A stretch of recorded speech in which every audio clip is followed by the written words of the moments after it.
Hello guys, once again welcome back to my channel. आज की इस वीडियो में हम पढ़ने वाले हैं क्लास 7 दीपकम चैप्टर नंबर दूसरे का नाम है नित्यम पिबामः सुभाषित रसम। तो इसका हम हिंदी अनुवाद देखेंगे।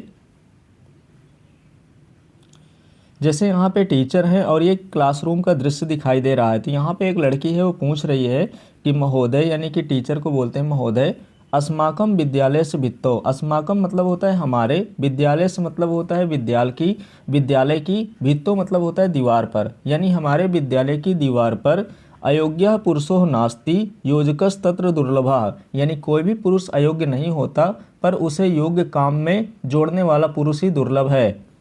इति लिखितम अस्ति, यानी कि यह लिखा हुआ है। अस्य कहा भावा, यानी इसका क्या अर्थ है। इति कृपया बोधयतु, यानी कृपया बताइए। तो यहाँ पे सर बोलते हैं भो सुशीले, भो का मतलब होता है अरे, सुशीले मतलब यहाँ पे संबोधन किया गया है, सुशीला नाम है इस लड़की का।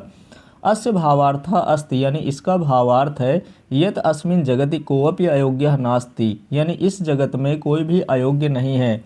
सर्वे योग्याः सन्ति, यानी सभी योग्य हैं, परंतु किंतु प्रेरकस्य मार्गदर्शकस्य च अभावः अस्ति, यानी प्रेरक और मार्गदर्शक का अभाव है, यानी प्रेरणा देने वाला और मार्गदर्शक दिखाने वालों का अभाव है।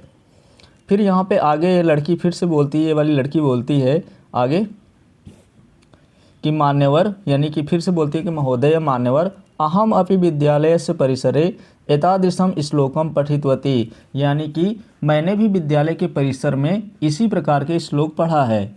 तो यहाँ पे सर बोलते हैं इनके रमे, यहाँ पे उस लड़की का नाम है रमा, एतानि सुभाषितानि संति, यानी कि ये सुभाषित हैं।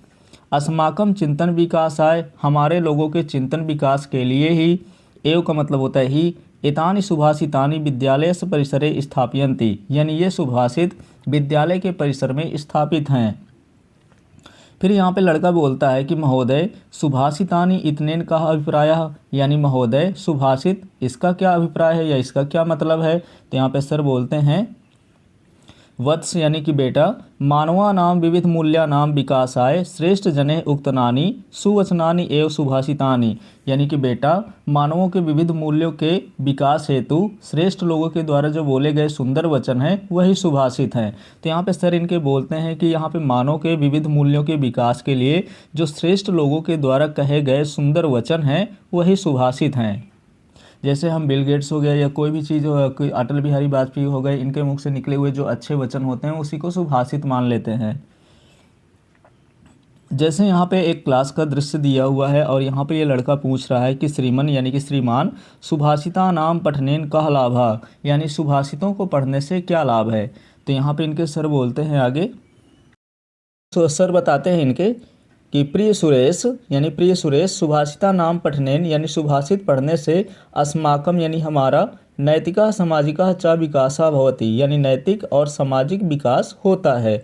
अस्माभि, यानी हमारा, हमारे, किम कर्तव्यम किंच न कर्तव्यम, यानी हमारे क्या कर्तव्य हैं क्या कर्तव्य नहीं है। सुभाषितानि बोधयन्ति, यानी सुभाषित बताते हैं कि हमारे क्या कर्तव्य है, यानी हमें क्या करना चाहिए और क्या ना करना चाहिए, ये हमें सुभाषित है बताते हैं। यहाँ पे ये लड़की फिर से पूछती है कि अहो, यानी अरे, वयम अपि सुभाषितानि पठितुम इच्छामः, यानी हम लोग भी सुभाषितों को पढ़ना चाहते हैं। कृपया अस्मान पाठयतु, यानी कृपया हमें पढ़ाइए। तो सर से बोलते हैं कि हम भी सुभाषित को पढ़ना चाहते हैं, कृपया हमें पढ़ाइए। तो यहाँ पे सर बोलते हैं इनके कि समीचीनम, समीचीनम का मतलब होता है बहुत सुंदर या बहुत अच्छा।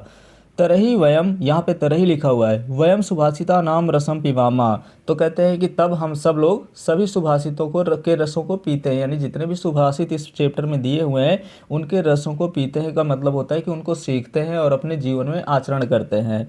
जैसे यहाँ पे पहला नंबर दिया है, सुभाषित दिया हुआ है, वस्त्रेण वपुषा वाचा विद्या विनयंच वकारे पंचर्वियुक्तो नरो भवति पूजिता है, ये पहला श्लोक दिया हुआ है। और यहाँ पे जो पदच्छेद दिया हुआ है तो इन्हीं को अलग अलग करके दिया है। जैसे यहाँ पे एक साथ ये शब्द लिखा हुआ है तो इनको कैसे अलग अलग किया गया है यहाँ पे दिया हुआ है। तो हम यहाँ पे अन्वय देखेंगे, अन्वय के साथ साथ उसका अर्थ क्या निकलता है ये देखेंगे दोनों। तो अन्वय और भावार्थ हमें देखना है, पदच्छेद का मतलब तो इसी को सिंपल फॉर्म में लिखा गया है। तो यहाँ पे दिया है कि वस्त्रेण, वस्त्रेण का मतलब होता है वस्त्र, वपुषा का मतलब होता है शरीर, वाचा का मतलब होता है वाणी, विद्या का मतलब होता है विद्या, विनयन च का मतलब होता है और, च का मतलब और होता है, विनयन का मतलब होता है विनय। इति एते यानी कि इन पंचाभि वकारे यानी कि 5 वकारों में से युक्त नरः पूजिता भवति, यानी कि अगर 5 प्रकार के ये वकार है किसी व्यक्ति के अंदर तो हमेशा पूजनीय होता है। अब यहाँ पे वकार क्यों कहा गया है कि यहाँ पे देखेंगे जैसे वा से स्टार्ट है, ये भी हुआ है, या ये भी हुआ है, ये भी हुआ है, ये भी हुआ है, तो ये सब जैसे वस्त्रेण, वपुषा, वाचा, विद्या, विनयन, ये 5 प्रकार के जो वकार हैं अगर किसी भी नर के अंदर है या किसी भी मनुष्य के अंदर है तो हमेशा पूजनीय होता है। अब इसका भावार्थ लिखा हुआ है, भावार्थ में दिया है कि यह जना, यह का मतलब होता है जो, जना मतलब होता है व्यक्ति, यानी जो व्यक्ति समुचितानि वस्त्राणि धरति यानी अच्छे पोशाक धारण करता है, शरीरेण स्वस्था अस्ति यानी शरीर से स्वस्थ है, सदा सुमधुरम हितकरम च वचनम ददा वदति यानी हमेशा मधुर और हितकर वचन बोलता है। फिर इसके बाद सर्वदा अध्ययन संलग्न भवति यानी हमेशा अध्ययन में संलग्न रहता है, यानी अपना पठन पाठन करता है, तथा और च विनम्रता च व्यवहारति तादृशा पंचाभि वकारे यानी कि उस प्रकार जैसे यहाँ पे विनम्रता पूर्वक, यहाँ पे दिया है कि च विनम्रता च व्यवहारति यानी विनम्रता पूर्वक व्यवहार करता है। फिर लिखा है कि तददृशा पंचाभि वकारे यानी उस प्रकार ये 5 वकारों कौन कौन सा दिया है कि वस्त्रम, वपु, वाक, विद्या, विनय, यानी वस्त्र हो गया, शरीर हो गया, वाणी हो गया, विद्या हो गया, विनय हो गया, से इत्यते युक्तः यानी इससे युक्त मनुष्य यानी मनुष्य लोके सम्मानम प्राप्नोति यानी लोक में सम्मान प्राप्त कर सकता है, यानी संसार में सम्मान प्राप्त कर सकता है। दूसरा यहाँ पे दिया है कि षड्दोषा पुरुषेणा हतव्या भूतिम इच्छता निद्रा तंद्रा भयम क्रोधम आलस्यम दीर्घ सूत्रता। यहाँ पे 6 प्रकार के दोष बताए गए हैं कि अगर ये 6 प्रकार के दोष है किसी के अंदर तो किसी भी व्यक्ति को यहाँ पे उसको नुकसान पहुँचा सकते हैं या उसके लिए बहुत ही कठिन होते हैं। तो एक एक करके देखेंगे यहाँ पे। जैसे यहाँ पे माँ है, इनको समझा रही है अपने बच्चे को और ये बच्चा पढ़ाई के समय सो रहा है, तो अन्वय हमें दिया हुआ है कि एह भूतिम इच्छता पुरुषेण यानी कि ऐश्वर्य चाहने वाले, यहाँ पे भूतिम का मतलब होता है ऐश्वर्य, इच्छता का मतलब होता है चाहने वाला, पुरुषेण मतलब होता है पुरुष, यानी ऐश्वर्य चाहने वाला पुरुष को निद्रा तंद्रा भयम क्रोधम आलस्यम दीर्घ सूत्रता, यहाँ पे तंद्रा का मतलब होता है नींद, फिर इसके अलावा भयम का मतलब होता है डर, यहाँ पे जैसे निद्रा दिया हुआ है तो निद्रा का मतलब नींद हो गया, तंद्रा का मतलब होता है कर्महीनता यानी कि अपने काम को ही न करना, भयम का मतलब होता है डर, क्रोधा का मतलब होता है क्रोध, आलस्यम का मतलब आलस्य होता है, और दीर्घ सूत्रता का मतलब होता है किसी भी काम को टालते रहने की जो प्रवृत्ति होती है कि आज नहीं कल कर लेंगे, कल नहीं परसों कर लेंगे। ये जो 6 प्रकार के दोष होते हैं, दुर्गुण होते हैं, इसको त्याग देना चाहिए। हतव्य का मतलब होता है छोड़ देना चाहिए। तो ऐश्वर्य चाहने वाले व्यक्ति को ये 6 प्रकार के जो अवगुण बताए गए हैं या दुर्गुण बताए गए हैं उनको त्याग देना चाहिए। अब इसका भावार्थ है, भावार्थ दिया कि अस्मासु निद्रया षड्दोषा भवन्ति यानी हम सभी में ये ज़्यादा नींद, ये जो 6 दोष बताए गए हैं जैसे ज़्यादा नींद हो गया, कर्महीनता हो गया, भय हो गया, क्रोध हो गया, आलस हो गया और कार्य को टालने की जो प्रवृत्ति होती है, ये जो 6 प्रकार के दोष हैं इनको त्याग देना, ये होते हैं, हर एक व्यक्ति में होते हैं। फिर इसके बाद कह रहा है कि एते अस्माकम ऐश्वर्यस्य यानी कि ये सभी हमारे ऐश्वर्यस्य यानी ऐश्वर्य, उन्नतेश्य यानी कि और उन्नति के लिए, अवरोधका भवंती यानी बाधक होते हैं। जैसे यहाँ पे ऐश्वर्य और उन्नति के लिए ये 6 के 6 दोष जो होते हैं वो हमारे उन्नति के लिए बाधक पैदा करते हैं या अवरोध पैदा करते हैं।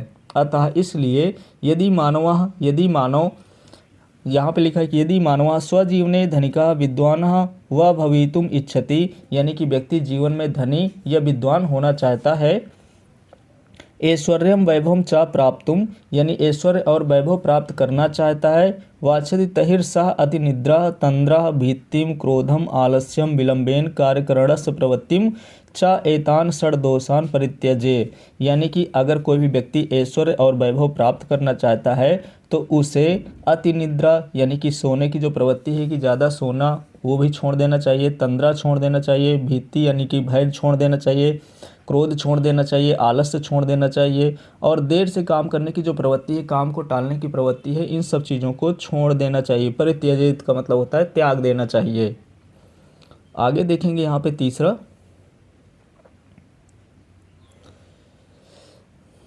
जैसे दिया है कि अब्धिर्गात्राणि शुद्ध्यन्ति मना सत्येन शुद्ध्यति विद्या तपोभ्याम भूतात्मा बुद्धिर ज्ञानेन शुद्ध्यति। ये श्लोक दिया है, इसका ये पदच्छेद दिया है। अब इसका अर्थ क्या होता है हम यहाँ पे देखेंगे कि अन्वय में क्या दिया है। गात्राणि अब्धिर शुद्ध्यन्ति, यानी गात्राणि का मतलब होता है यहाँ पे कि जल से जैसे शरीर के अंग पवित्र होते हैं। मना सत्येन शुद्ध्यति, यानी मन सत्य से पवित्र होता है। जब से हम सत्य बोलते हैं तो हमारा जो मन होता है वो पवित्र होता है। भूतात्मा विद्या तपोभ्याम शुद्ध्यति, यानी कि जैसे विद्या और तप से जो प्राणी होता है वो स्व पवित्र होता है या शुद्ध होता है। बुद्धि ज्ञानेन शुद्ध्यति, यानी कि बुद्धि से ज्ञान, यहाँ ज्ञान से बुद्धि जो होती है वो शुद्ध होती है। अब इसका भावार्थ दिया है, प्रतिदिनम स्नानम मानवस्य शरीरम स्वच्छम भवति, यानी प्रतिदिन स्नान से मानव शरीर स्वच्छ होता है। सत्येन मनः पवित्रम भवति, यानी सत्य से मन पवित्र होता है। सत्य कथनेन मनसि द्वंद्वम भित्तिम चा ना भवति, यानी सत्य कहने से मन में कोई सी प्रकार का द्वंद्व और भय भी नहीं होता है। नित्यम विद्या अभ्यासेन परिश्रमेण चा जीवस्य शुद्धि भवति, यानी नित्य विद्या के अभ्यास और परिश्रम से जीव की शुद्धि होती है। यानी कि कोई भी व्यक्ति होता है विद्या का अभ्यास करता है और परिश्रम करता है तो जो मनुष्य का जीवन होता है वो और अच्छा होता जाता है।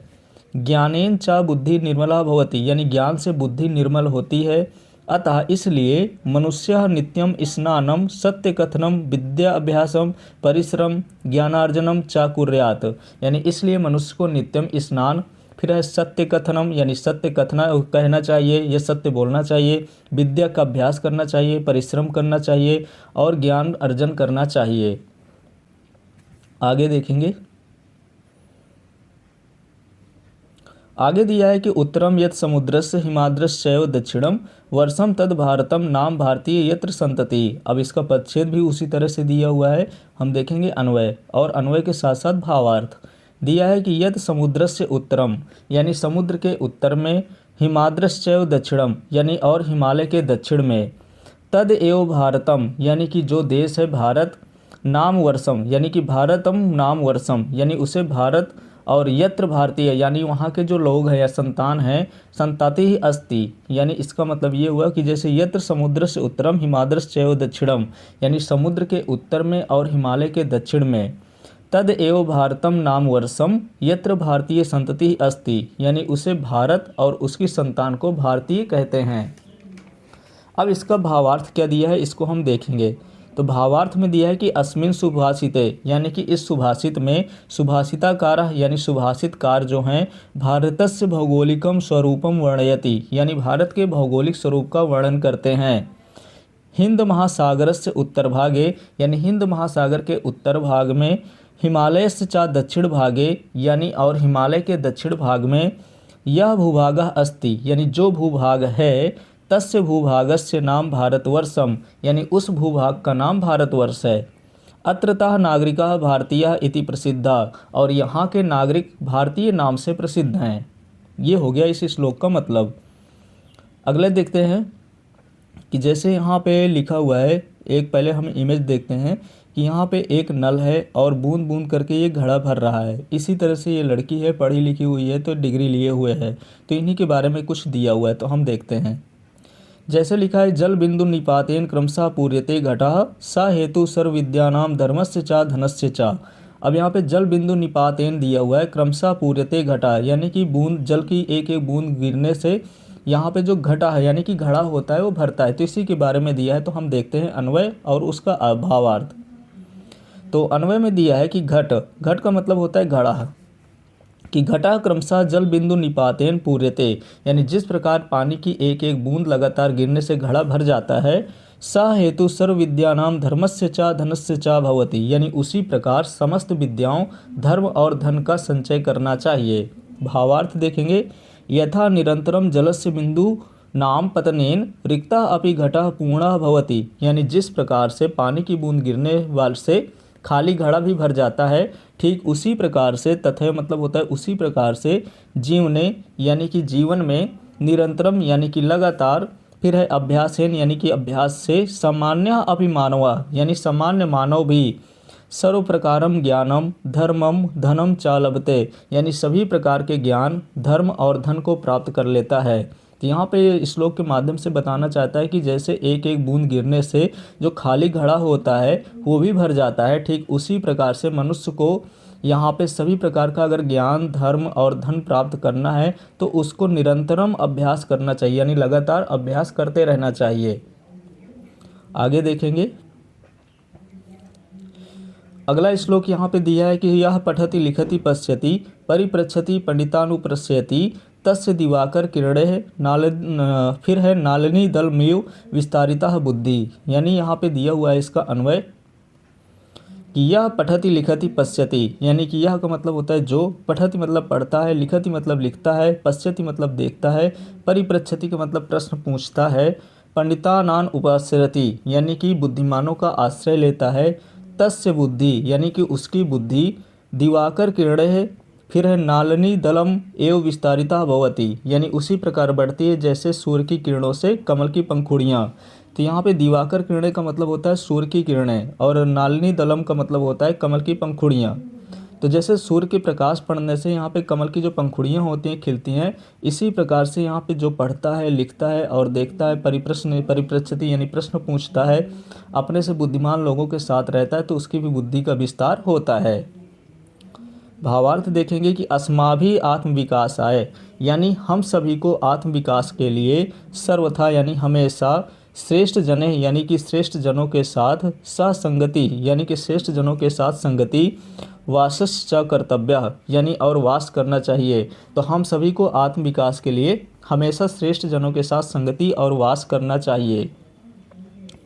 फिर इसके बाद दिया हुआ है कि यतो ही यह निरंतरम पठति यानी जो निरंतर पढ़ता है, अर्थात स्व अध्यायम करोति यानी स्व अध्याय करता है, लिखता है, देखता है, विविधा नाम प्रश्नान करोति यानी कि विविध प्रश्न करता है, स्वयं से संशयम दूर करोति यानी कि उसके अंदर जो भी डाउट्स होते हैं उनको क्लियर करता है, उसको दूर करता है, ज्ञानी जना नाम आश्रय समीपे तिष्ठति यानी ज्ञानी लोगों के आश्रय यानी समीप में रहता है।